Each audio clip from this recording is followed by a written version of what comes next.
I'm Rod Duff, your host. And I'm producer Barbie. And together, we bring you our podcast, Insights and Straight Talk. And with that, producer Barbie and I are out.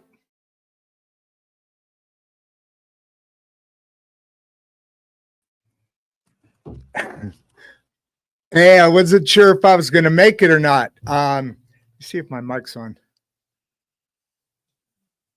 Hopefully I like. All right. So anyway, I was running around looking for the guest from today. Testing.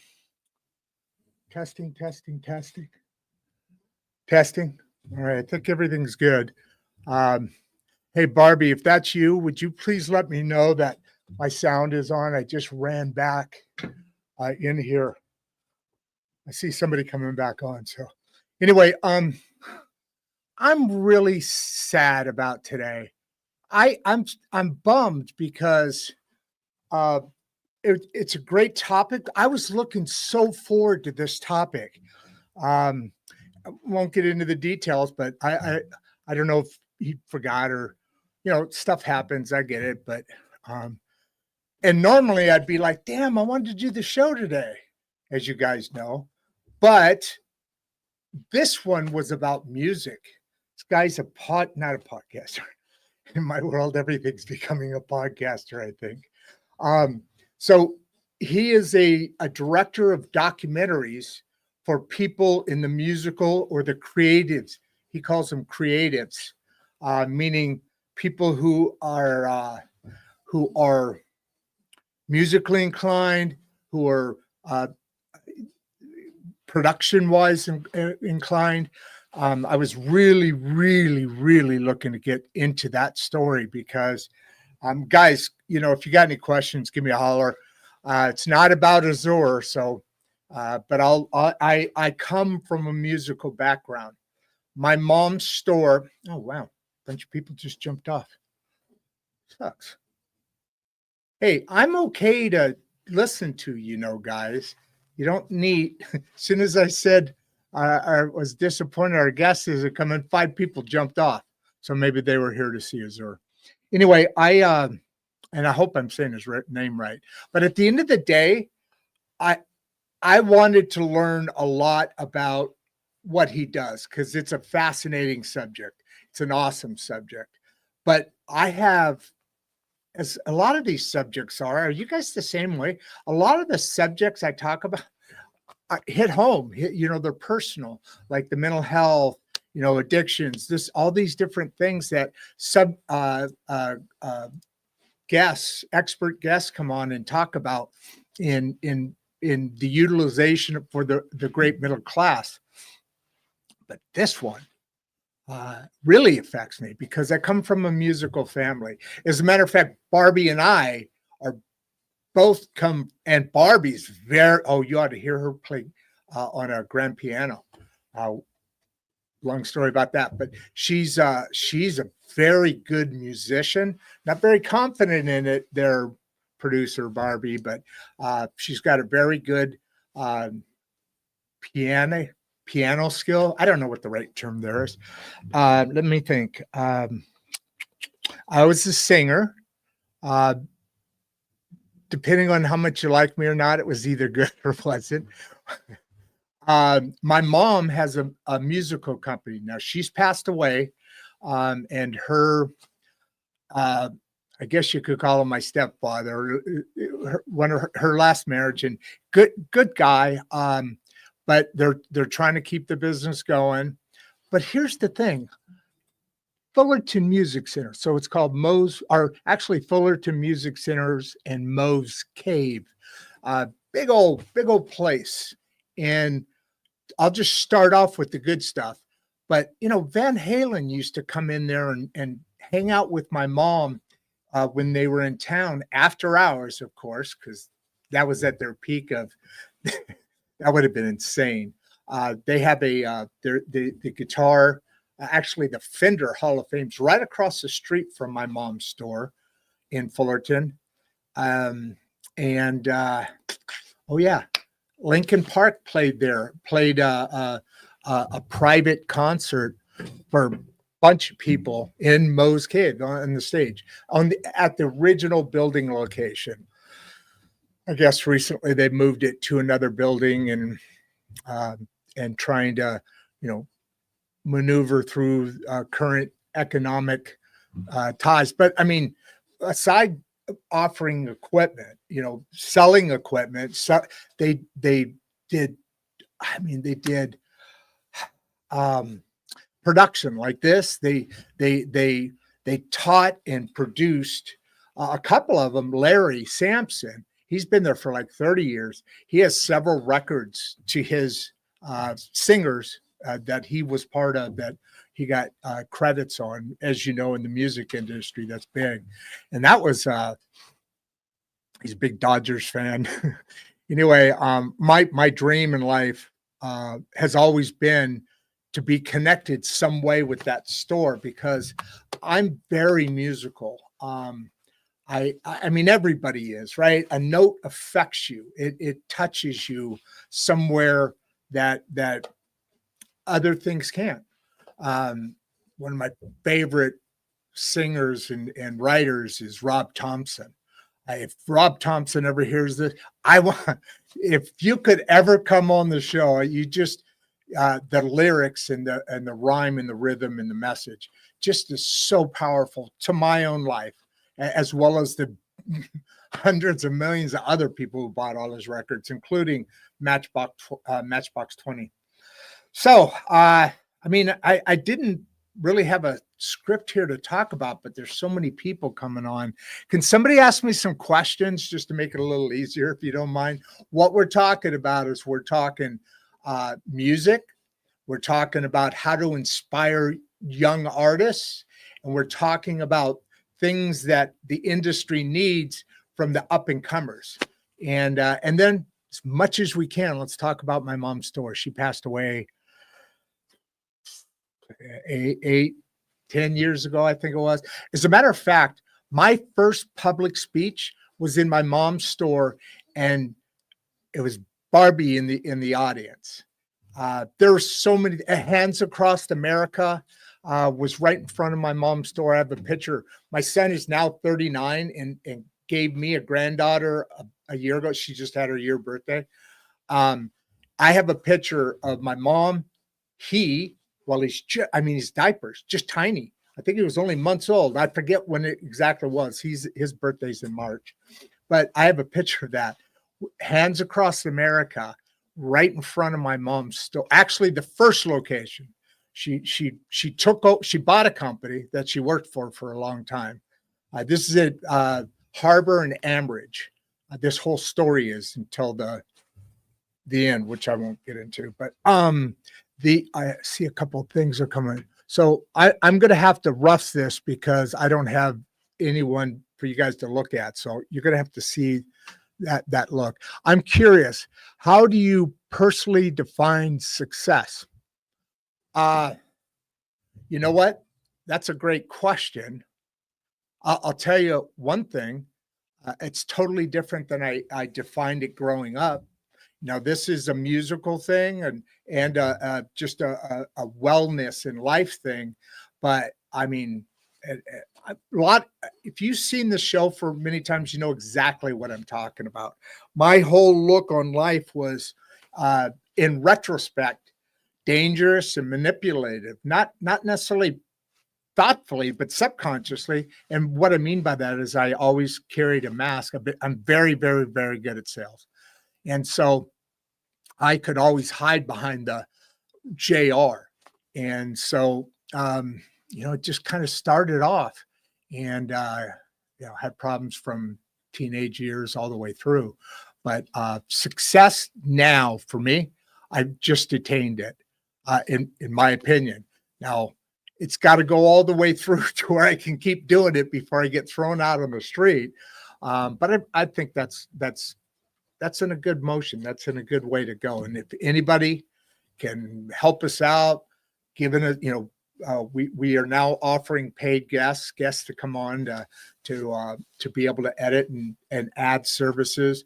We're going to be doing some private context I had a meeting on it this morning of deeper insights, let's call it, in a couple of different fields. We're not quite done with it yet, but look for that. Somebody that can coach one-on-one stuff going on, and in the fields that we talk about here. So I got off track. As far as let me put this up. As far as what is a success, Adam, thanks for the question. I appreciate it. Before it was always economic, literally. I mean, like, I think most men, our value is tied, or at least socially, to a great deal. Our men's value and worth are tied to the ability to create money, the ability to create a revenue for a home, and beyond that. But that's just a broad brush. And I don't know why I have so much trouble with that. I say it all the time. But now, okay, so I had a breakdown the middle of last year. And I'm not going to go over it. It's in the episodes. Probably, I don't know, 3-4 months ago, I did 2 back-to-back ones. But I had that episode, and basically what it was explained to me is that I kept putting, I had a motorcycle accident, I had embezzlement in the company, I had a stroke, and this mental breakdown. I had it in the middle of a show where my industry was, and that was the hardest couple of days in my life, and it was a horrible thing all the way around. But now that that's happened, I am my new definition of success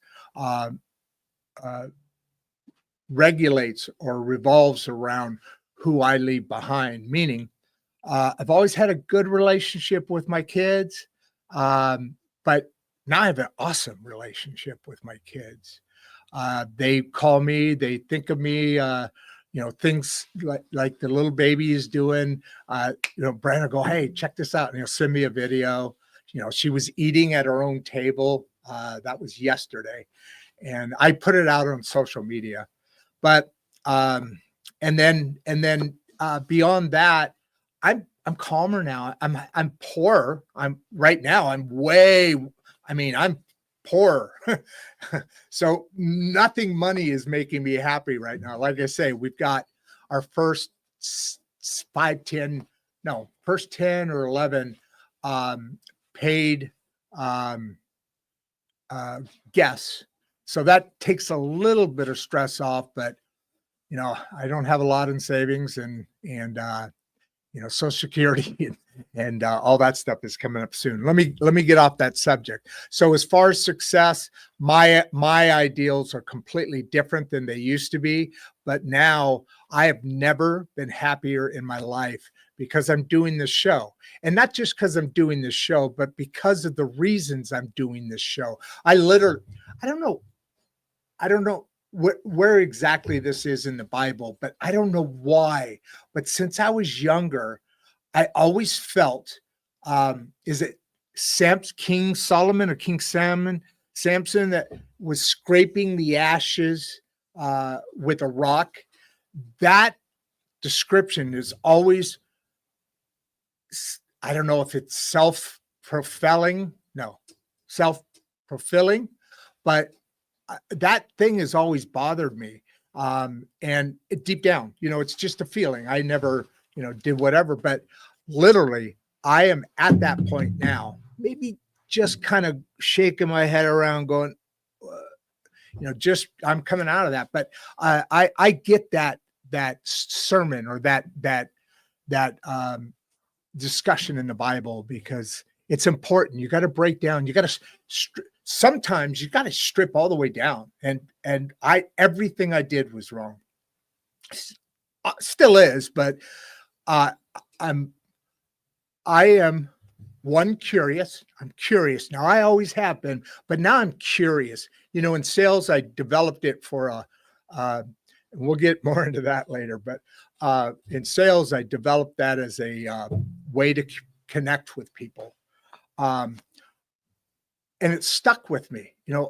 I've been in sales in this industry that I do before I started this. I was in 1989 is when I started. And before that, I worked for a sales, like a office supply store, Minolta Systems. We did all at that time, it was word processors and all that stuff. But that's where I got my feet wet. We used to go cold calling all the time. But then I discovered this way that I could connect with people. And so now I'm taking that and paying it forward, let's say. So that's how I personally define success. I hope I hit the point. Hey, Adam, if you want anything else on that, let me know, because that's an area I am very, very comfortable.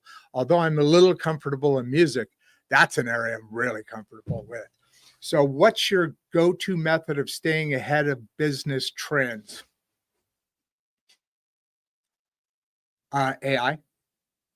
AI is right now, I'm a one-man, producer Barbie and I work together, but here I'm a one-person band. I do the editing, I do the production, I do the as you can tell, I do the lighting. I don't know, I got out of whack somehow and I got to go through it.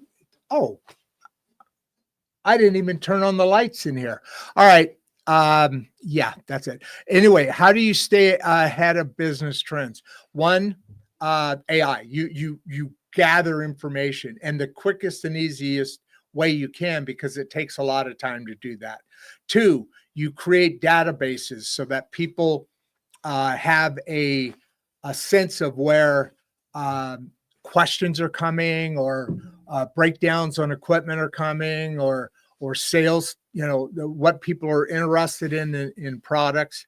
Those are probably off the top of my head, probably some of the biggest trends. Obviously, reading magazines, I have plastics technology, and I'm starting to get like all the writing stuff now. I'm kind of, my magazine collection is completely different than it was, but I still get all the plastics equipment stuff and machinery building and die cutting and all that stuff.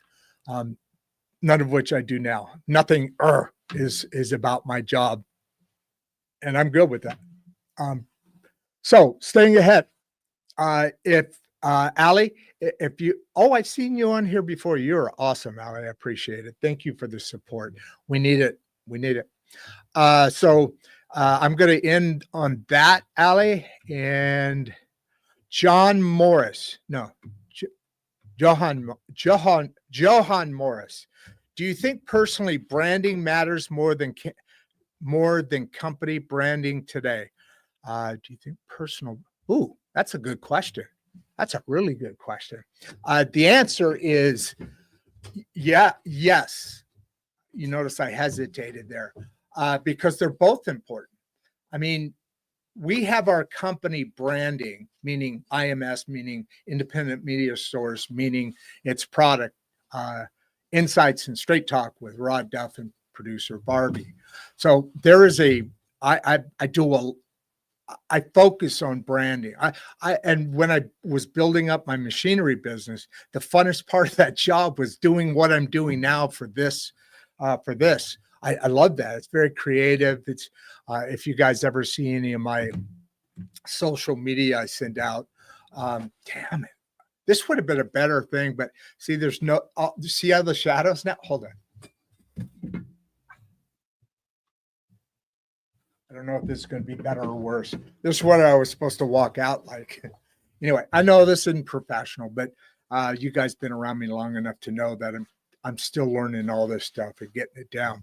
So personal branding, meaning let's stay on business branding, company branding. The company branding is important so that people become interested in the company's product lines and the technology that it or services that it offers to another level, well, to the same level plus some other things. Personal branding is important because, like I told you before, I'm a good salesperson, and the reason, and really, I don't call it sales anymore. I call it business development because I don't interview a customer to find out what they want. It's kind of the same project or prospect, the same platform that we do on the show. I have conversations with people. I read their body language. I use the old. Did I turn it off? Shouldn't have. Okay. I use the old 2 ears, 1 mouth. Listen twice as much as you talk. And I've always been that way. And the bad, well, that's all very good, but the bad part of that is it's because I never wanted to talk about myself growing up. So it became very easy to on my feet,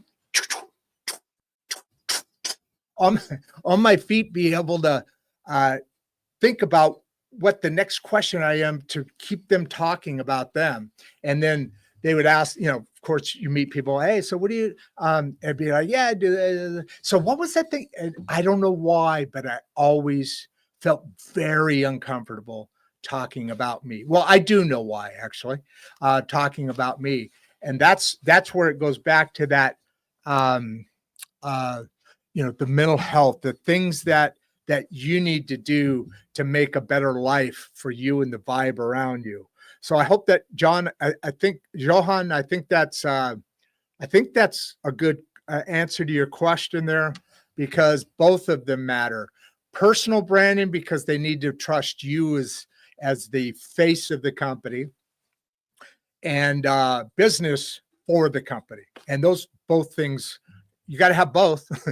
If you only have one, you don't need to worry about branding because you probably won't have too much going on.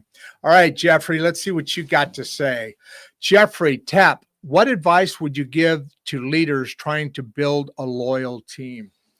Oh boy, you guys are, you know what? Did you guys sit in my meeting this morning? You guys are this content that I'm talking about, it's not developed yet, but all these questions are, at least the last few of them, are the subjects we're gonna be having. I don't know what to call it, but the private group, the group that comes together and gets counseling, one-on-one coaching, and that kind of thing. Brandon does this in a different product line. I know a couple of people. I've been involved myself a number of times, and I'm really looking forward to finish off that content and that proposal. So we'll talk about that more. But trying to build what advice would I give? So when you're building a loyal team, what you need to do is you need to hire people that, and it used to be, in my opinion, it used to be an issue if you hire people that are like you. I don't know if you ever, anybody out there ever experience that conversation or that comment or whatever, which fine. It's not a big deal, but it's very true. You got to have a couple things. You got to have a environment that everybody's on board with. If you're pushing a rock up a hill, you want everybody else pushing you. Everybody's got to be on the same team. I've been part of and seen teams that, everybody's doing their thing, but they're not bought into the system. They're not bought into the branding or the feeling or the vibe of the company. The company's got a heartbeat just like everyone that is there has. So when you have that, you have a successful story that can go through some storms, that can go through things, and everybody's on the same path. So, that you have the ability to get to shore and in the middle of a storm, toss everything off and then be able to get back into harbor and refill on supplies. But what you can't do is change the interaction between people that are there. And the second part of that is, as a matter of fact, Terry Tucker talked about this. No, is it Terry? Yeah, I think it was Terry. Talked about this, and it is a great example of how to build a great team. So you got that vibe, but then you've got to be able to empower the people. Like, let's say somebody comes, you have a VP of production, or you have that person that you hired to do a certain skill set 5 years ago, 1 year ago, 3 days ago, whatever it is. So at some point, you're handing those. You can't, and I've been there before. You can't be the owner or proprietor that says, "Okay, I need these things done," and then everybody keeps coming to you to ask for it. If this is okay, is this okay? So the next thing is giving people empowerment. And the best way to do that is when somebody comes to you and asks you something that is under their job, is their job area, title, whatever you want to call it, that's there. But if they're coming and asking you what they need to do, you need to say, hold on a second. Okay, I see what you're saying. If I wasn't here, how would you handle that? Now, there's either one of two things are going to go on right away. One of two, right away, as you're sitting there across your desk looking at somebody who's probably not ready to make that comment. It could be an uncomfortable couple of seconds of silence, right? Hey, and those are important. Uncomfortable series of silences talk a lot. They say something. We can get into more of that down the road. But in that loyal team, there's one of two things going to happen. That person there is going to say, "Well, I do this or this or this or this," and you hear what he say. That's perfect. Go get it done. If he says, "I'm not really sure what I need to do. I came to ask for you," he goes, "Okay. If you don't know what to do, what do you think you ought to do?" And that person will say, I mean, you're talking about a training, not a training period, but an employee, a relationship, a motivational, a enlightening action, where if they know exactly what to do, maybe you take a tweak. Well, do this instead, but yeah, that's perfect. Go. And that person's going to be starting to take on more. You don't want people asking you what they can do. You want to see the stuff they've done. And that's where the vibe of the whole thing comes together. I don't think there's any more else. That's it for now. Well, we got 30 minutes out of it. Stay on for the end. We've got some videos that you can click over to, and if you want to watch, different subjects. We, as Barbie says at the end, she says, if you want to see the next episode or another episode, click on the first link you see below. There's a bunch of links down below that go to the whole station, but a couple of videos we picked out for you guys to take a look. So if everybody's good for now, I'm going to say we did okay with this. Barbie, she said, you got to get on for a couple minutes. I'm like, oh man. And then I started thinking about all I was missing in this episode. And I just was like, I got to get on for a little bit because this one hurt me. Oh, somebody else. See, I knew if I stalled long enough, we're going to go over 30 minutes. How can someone new to business find their authentic brand voice? Okay. there's only one word that is, I'm sorry, Nick, Aton. There's only one word in what you're asking there that is absolutely critical. And I should have mentioned that back when we were talking about what do you, how do you describe success, which is different now than it used to be. Yeah, different now than it used to be. And the biggest thing that has changed everything for me, and producer Barbie, I'll give you 10 seconds if your keys are on the thing. What is the most important thing that's happened since my change of life, my change of direction? I don't know how fast she can do it. I'm sure she's still on. But anyway, 3, 2, 1. Being authentic. Barbie is driven into me about being authentic.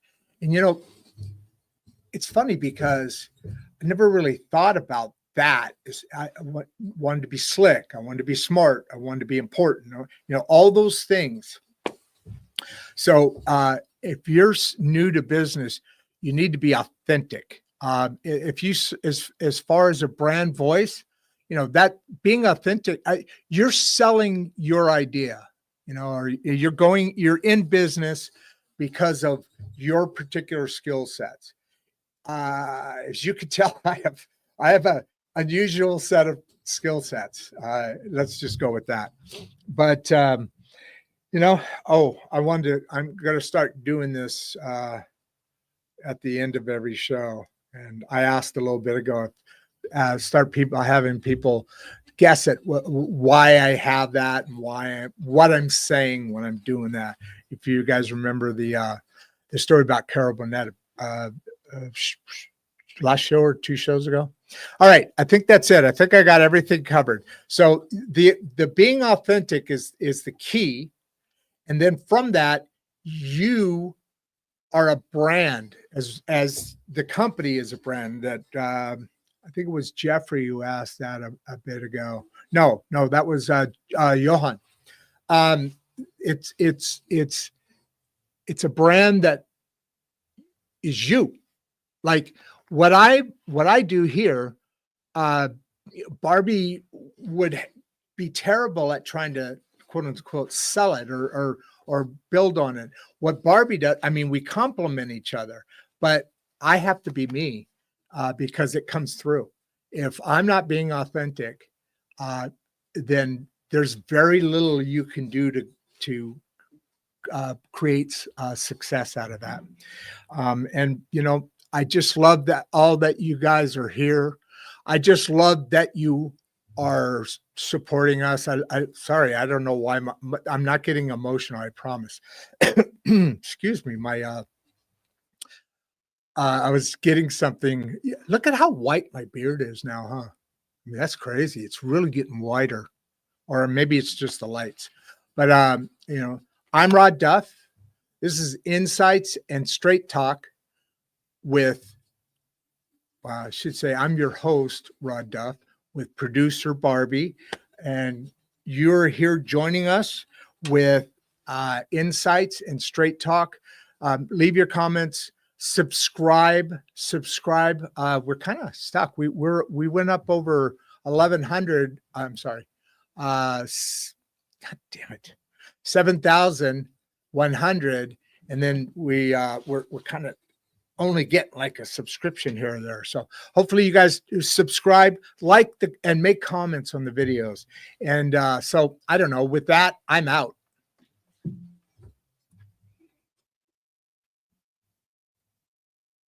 Before you leave, if you'd like to watch another one of the podcasts, click the first link in the description. We love having you here and we appreciate all your support. And with that, producer Barbie and I are out.